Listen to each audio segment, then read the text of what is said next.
pulled into the parking lot of my son's dental clinic on a Tuesday afternoon in late October, and that's when I saw it. My daughter-in-law's silver Honda CR-V, parked in the reserved spot by the front entrance. The one with the little sign that reads, Office Manager Reserved. Her spot.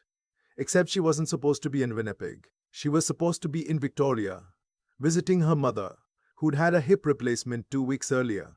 My son had told me himself, standing in my kitchen, eating the leftover roast I'd made on Sunday. She'll be gone till the end of the month, Dad. Just me and the dog. I sat in my truck for a moment. I'm 62 years old. I spent 31 years as a high school history teacher before I retired. And one thing teaching teenagers taught me is that when something doesn't add up, you don't pretend it does. You pay attention. I almost drove away. That's the honest truth. I had a prescription to drop off at the pharmacy next door, and I could have just left. Told myself there was a perfectly logical explanation. Maybe she came home early. Maybe I'd misheard the dates. I'm good at talking myself out of things. My late wife used to call it my greatest flaw. She said I was so determined to keep the peace that I'd convinced myself the house wasn't on fire while smoke poured under the door. I thought about her in that moment. I always do when I'm about to make a hard decision. I got out of the truck. The clinic was called Hartwell Family Dental. My son Owen started it 11 years ago with a loan from the bank and more hours than I can count. He built it from nothing. One chair, one hygienist, and a receptionist who worked part-time. Now he has 4 dentists on staff, a full hygiene team, and 2 locations. I'm proud of him. That pride has never wavered, even through everything that came after. His wife Simone had been the office manager at the main location for the past 5 years. She was the one who convinced Owen to hire her for the role. She said she had experience in medical administration, and I suppose she did. She'd worked at a physiotherapy clinic before they married. Owen trusted her completely. He always said she had better instincts for the business side than he did. I walked through the front door. The waiting room was quiet, mid-afternoon lull. One older gentleman reading a magazine. The receptionist, a young woman named Amy who'd been there about 8 months, looking up and smiling at me. Hi, Mr. Hartwell. Owen's with the patient right now. Did you have an appointment? No, dough, I said. I was just in the neighborhood. I'll wait. She nodded and went back to her screen. I took a seat near the window. That's when I heard the voice from the back hallway. The door to the administrative offices was slightly ajar, and I recognized Simone's voice immediately. Clipped, efficient, businesslike. The way she always sounded when she was in work mode. Just move the rest of it before the statement closes. The Brampton account should cover the difference. And tell him we need the receipt timestamps to match. He knows what that means. A pause. Then no, Owen doesn't look at that. He hasn't looked at the operational accounts in 2 years. I handle all of it. I didn't move. I'm not sure I breathed. I heard footsteps and the door clicked shut. I sat there for another 10 minutes, staring at a poster about the importance of flossing, trying to process what I'd just heard. By the time Owen came out to greet me, his mask hanging around his neck and his eyes tired in the way they always are after a long afternoon of patience, I'd already made a decision. I wasn't going to say a word. Not yet. I hugged my son. We talked about nothing. The weather, the bomber season, whether I was going to my brother's place for Christmas. I watched his face the entire time looking for something, I don't know what. A sign that he already knew. A crack in the easy open expression he's had since he was a kid. There was nothing. He had no idea. I drove home to my house in East St. Vital, the same house where Owen grew up, where I'd lived with his mother for 27 years before she passed. I sat at the kitchen table with a cup of tea and a notepad, and I wrote down everything I'd heard, word for word, as precisely as I could remember it. Move the rest of it before the statement closes. What rest of it? Move it where? The Brampton account should cover the difference. Owen didn't have a Brampton account. At least not that I knew of. But Simone handled all the accounts. Owen doesn't look at that. He hasn't looked at the operational accounts in 2 years. That last part sat in my chest like a stone. I want to be clear about something. I didn't immediately assume the worst. I know how easy it is to construct a narrative around a few overheard sentences, to fill in the blanks with the most dramatic possibility. I taught critical thinking for 3 decades. I know confirmation bias when I see it. So I told myself to slow down, to gather information, to be certain before I did anything. But I also knew I had one significant advantage. Simone had no idea I'd been there. Owen had named me as a signatory on the clinic's primary operating account years ago, when he first opened. It was a precaution. He was young, just starting out, and he wanted a backup in case something happened to him. I'd never used that authority. I'd never had to, but it meant that I could walk into the Royal Bank branch on Portage Avenue and request records without Owen being notified first. I waited 3 days. I didn't call Owen. I didn't say anything to my brother or to my neighbor, who I sometimes have a beer with on Friday evenings. I sat with it alone, the way I've learned to sit with hard things since my wife died. On Friday morning, I put on my good coat and I drove to the bank.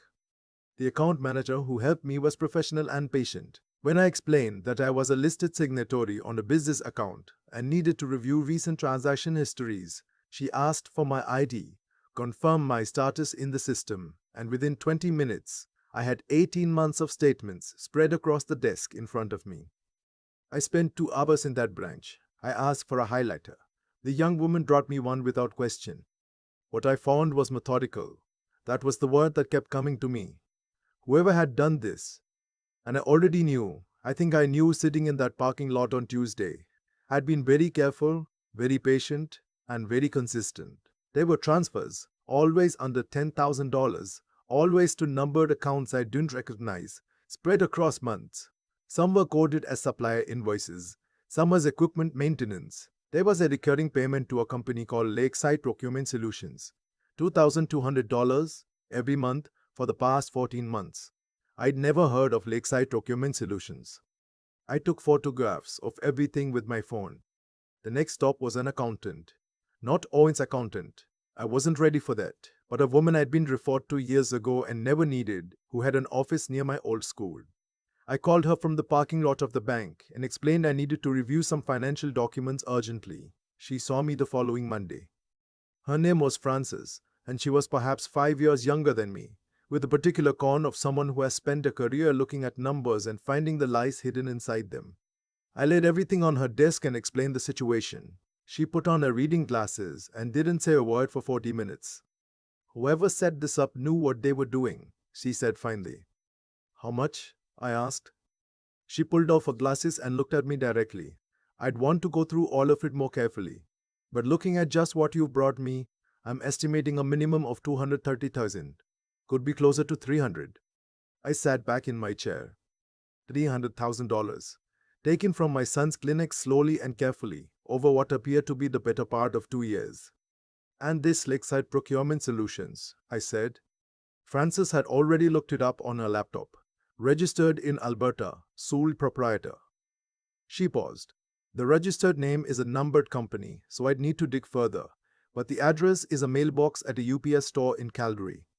A fake company, set up to funnel money out of Owen's clinic, disguised as a legitimate supplier. I thought about that clipped, efficient voice behind the half-open door. Owen doesn't look at that. He hasn't looked at the operational accounts in 2 years. She'd known exactly how much room she had. She'd mapped it out. Frances advised me to consult a lawyer before I did anything else. She gave me a name. A man who dealt specifically with civil and financial fraud cases, with offices downtown. I made an appointment for the following week. The hardest part of those 10 days was seeing Owen. He came for dinner on Sunday, same as always. I made the chicken stew his mother used to make, with the biscuits on top, and we watched the last quarter of the game together. He seemed tired. He mentioned that Simone's mother was having a slower recovery than expected, that Simone might be in Victoria another week or two. He said it easily, naturally, the way you say something you have absolutely no reason to doubt. I looked at my son's face. He's a good man. He worked hard for what he built. He trusted the person closest to him the way any reasonable person would. I thought about telling him right then. The stew sat heavy in my stomach all evening. But Frances had been clear. If I confronted Simone directly, or if Owen confronted her, and she had access to accounts we hadn't fully traced yet, she could move everything that remained and disappear before any legal action could be taken. We needed to be ready first. We needed to lock the doors before we called her name. So I said nothing. I hugged my son at the door at 9:30 and told him to drive safe. I watched his taillights disappear down the street. Then I went inside and sat in the kitchen in the dark for a while. The lawyer's name was David Chen, and he turned out to be exactly the right person to walk into. He was methodical, unhurried, and he had a way of asking questions that made you feel he was 3 steps ahead of whatever you were saying. He reviewed the bank records I'd gathered, Francis's preliminary assessment, and the information about Lakeside Procurement Solutions. He made a few calls over the following days. Lakeside Procurement Solutions, it turned out, had a second associated account at a credit union in Calgary. The sole beneficial owner, when the numbered company structure was unwound, was a name I'd never heard. Simone's maiden name from a previous marriage she had never mentioned to any of us. A name she had legally held for 8 years before she met Owen. A name she had used to open that business and that account. David filed an emergency application to freeze the clinic's outgoing transfers while the investigation was formalized. He also contacted the RCMP Financial Crimes Unit and, separately, Owen's actual accountant, who immediately began a full audit. Then David sat across from me in his office and said, "Mr. Hartwell, it's time to tell your son. I'll be honest with you. That was the conversation I'd been dreading more than any other part of this. I wasn't afraid of Simone. I wasn't afraid of lawyers or police or any of the machinery that would come after. I was afraid of my son's face when I told him." I drove to the clinic on a Wednesday morning early before it opened. Owen was already there, a habit of his. He liked the quiet of the place before the day began. I found him in the small staff kitchen making coffee, still in his street clothes, and I sat down at the table and told him everything. I told him slowly and in order. I didn't soften it more than I had to, because I've learned that kindness sometimes means clarity. I showed him the photographs I'd taken at the bank, Francis's written assessment, and David's summary letter. I watched my son's face move through confusion, and then a kind of stunned stillness, and then something I recognized as grief. Though it wasn't grief exactly, it was the particular shock of realizing that someone you trusted completely had been operating in a parallel reality the entire time you were building a life with them. He didn't say much for a long time. He asked one question. "How long have you known?" 10 days, I said. He nodded slowly. He didn't ask why I hadn't told him immediately, which told me he already understood. When Simone flew back from Victoria 4 days later, she arrived at the house she shared with Owen to find that Owen had already consulted a family lawyer and removed her access to the clinic's accounts. She also found, waiting on the kitchen table, a formal document from David Chen's office. She called Owen 3 times that afternoon. He didn't answer. She called me once. I answered because I thought she deserved that much. "You need to stop," she said. "No," I said. "I don't think I do." She hung up. The investigation took several months. The RCMP Financial Crimes Unit, combined with Owen's accountant and Francis's more detailed analysis, eventually identified approximately $273,000 in fraudulent transfers over 22 months. The Lakeside procurement account held a significant portion of it, though some had already been moved further and was more difficult to trace. Simone retained a criminal defense lawyer and, for a time, denied everything. Then the evidence accumulated to a point where denial became untenable. She ultimately pleaded guilty to fraud over $5,000 under Section 380 of the Criminal Code of Canada. The sentencing included a period of supervised probation, a restitution order, and a condition that she remain in the province while the restitution payments were processed. She did not go to prison, which I know frustrated Owen. It frustrated me too, if I'm being completely honest. The legal process is what it is. But the restitution order was real and enforceable, and David made sure of that. Owen recovered most of it eventually. Not to all, some of the money had moved in ways that were difficult to fully claw back. But the clinic survived, both locations. The staff kept their jobs. Owen hired an external accounting firm to handle all financial oversight going forward, and he brought in a new office manager with professional credentials and references he verified himself. He told me a few months after everything was settled that the hardest part wasn't the money. He said the money was terrible, but the money was recoverable. What took longer to come back from was the question he couldn't stop asking himself. How did I not see it? I told him what I believe is true. You don't see it because you're not looking for it. You're building something. You're working. You're trusting. And the person who is stealing from you is counting on the fact that good people tend to assume other people are also good. It isn't a flaw. It's just the cost of being the kind of person who builds things in good faith. He was quiet for a moment. Then he said, "You saw it." "I heard something I wasn't supposed to hear," I said. and I didn't doubt myself out of it. That part mattered, I think. I'm 63 years old, and people don't always take you seriously at 63. There is a particular condescension reserved for men my age. The assumption that we're slower, more easily confused, easier to fool. Simone certainly seemed to operate on that assumption. She'd had 2 years of certainty that nobody was paying close enough attention. She was wrong about that. I think about my wife a great deal in the aftermath of all this. She was the one who first pointed out, years ago, that I had a habit of smoothing things over, of choosing comfort over clarity. She wasn't wrong. I worked on that, quietly, for years after she said it. I don't know that I ever fully succeeded. But in that parking lot in October, sitting in my truck looking at a silver CRV that had no business being there, something in me chose clarity. She would have said, "Good. About time. Owen is doing well. He works hard, same as always. He has people around him now who he trusts in different ways, more carefully, more verifiably, with appropriate structures in place." I don't think that's cynicism. I think that's wisdom, and there's a difference. And I'm still his first call on Sunday afternoons. That hasn't changed. That's the part that matters most to me. When you're 63 and you've lost the person you built your life with, and your kids are grown and busy and don't need you the way they once did, you sometimes wonder what role is still left for you, what you still have to offer. I found out in a parking lot on a Tuesday in October. An ordinary afternoon, a prescription to drop off, and a car that shouldn't have been there. Pay attention. That's all it was. Just paying attention and not talking yourself out of what you know is true. That's not nothing. At any age, that's not nothing at all. I still think about that Tuesday afternoon sometimes. The grey October sky, the smell of cold asphalt, my truck idling in a parking lot while I stared at a silver CRV that had absolutely no business being there. Such an ordinary moment, and yet everything that followed came from that one decision, to get out of the truck instead of driving away. I've thought a lot about what made the difference, not just in how things turned out, but in what kind of person I had to be to see it through. And I keep coming back to three things, though I wouldn't have named them that way at the time. The first is simply doing right by people you love, even when it cost you something. It would have been easier to convince myself I'd misheard.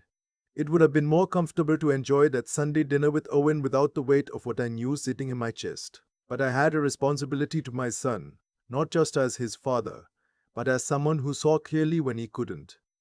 Choosing comfort over honesty in that moment wouldn't have been kindness. It would have been a quiet kind of betrayal dressed up as peace. The second is thinking carefully before you act. I was angry, yes. When Frances laid out those numbers across her desk, $270,000, drained slowly and methodically from everything Owen had worked to build, I felt something I hadn't felt in a very long time. But anger isn't a plan. I waited. I gathered the records. I consulted Francis, then David. I made sure every door was locked before I called Simone's name. That patience is what protected Owen's clinic, his staff, his livelihood. Acting on emotion alone might have felt satisfying for about 30 seconds, and then it would have handed Simone exactly the window she needed to disappear with whatever remained. The third is harder to describe. It's the willingness to keep going when it isn't easy.